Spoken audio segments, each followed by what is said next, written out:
अरे नगरपालिकेच्या नगराध्यक्षाच्या निवडणुकीमध्ये माझ्या पत्नीने त्याचा 14,700 मतांनी पराभव केला. ज्याची इज्जतच जनतेने ठेवली नाही त्याची बेइज्जत मी काय करणार आहे. जो विधानसभेत 3 वेळेस 4 नंबरला न गेला, पहिल्या वेळा त्याला आम्ही निवडून आणला, दुसऱ्या वेळेला काँग्रेसनं आणलं, तिसऱ्या वेळेला काँग्रेसनं आणलं, जो कधी स्वतःच्या बळावर जिंकला नाही आणि आता नगरपालिकेत तर त्याचे 3 तेरा जिल्हाध्यक्ष विजय शिंदेने 100 कोटीचा दावा त्याची नोटीस पाठवली.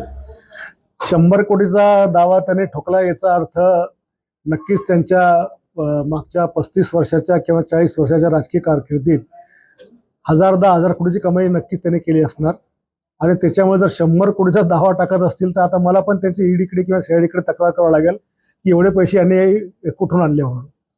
आणि मी नोटीस त्याच्यामध्ये वाचली. त्याच्यामध्ये त्यांनी सांगितलं की मी त्यांच्या आशिलाला बदनामीकारक बोललो. अरे नगरपालिकेच्या नगराध्यक्षाच्या निवडणुकीमध्ये माझ्या पत्नीने त्याचा 14,700 मतांनी पराभव केला. ज्याची इज्जतच जनतेने ठेवली नाही त्याची बेइज्जत मी काय करणार आहे. जो विधानसभेत 3 वेळेस 4 नंबरला न गेला, पहिल्या वेळा त्याला आम्ही निवडून आणला, दुसऱ्या वेळेला काँग्रेसनं आणलं, तिसऱ्या वेळेला काँग्रेसनं आणलं, जो कधी स्वतःच्या बळावर जिंकला नाही आणि आता नगरपालिकेत तर त्याचे 3 तेरा वाजले. आणि त्या नोटीसमध्ये वारंवार मला सांगितलं की तुमच्यावर असे गुन्हे होते ना.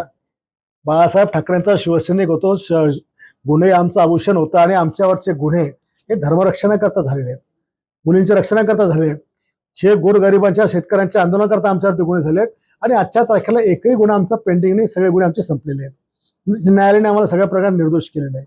आणि आज मी बुलढाणा जिल्ह्यात केलेला विकास, मी जे काही इतकं एक आमदार महाराष्ट्रात काय करू शकतो हे जे मी करून दाखवलं, याच्यामुळे यांना जळफळाट होऊन राहिलेला आहे आणि म्हणून अशा प्रकारच्या नोटीस त्यांनी दिल्या आहेत. आर्टिकल 19(1)(a) जे त्यांनी शिकवलं त्या आर्टिकल 19(1)(a) च्या आधारे मला संविधानाने बोलायचा अधिकार दिलेला आहे आणि मी बोललेलो आहे. आणि मी अजूनही प्रतीक्षेत आहेत की जे आरोप मी केले होते ते 100% खरे होते. त्याची चौकशी मी सीआयडी मार्फत मागितली, मी लोकायुक्ताला तक्रार दिली, मी राज्यपालाकडे तक्रार दिली, मी राष्ट्रपतीकडे तक्रार दिली. ह्या सगळ्या गोष्टीची चौकशी झाली पाहिजे. ज्या शाळेचा एक आदिवासी मुलगा गेट पडून त्या ठिकाणी मेला, त्याच्या सदोष मनसच्या वधाचा गुन्हा सुद्धा त्याच्यावर दाखल व्हायला पाहिजे होता.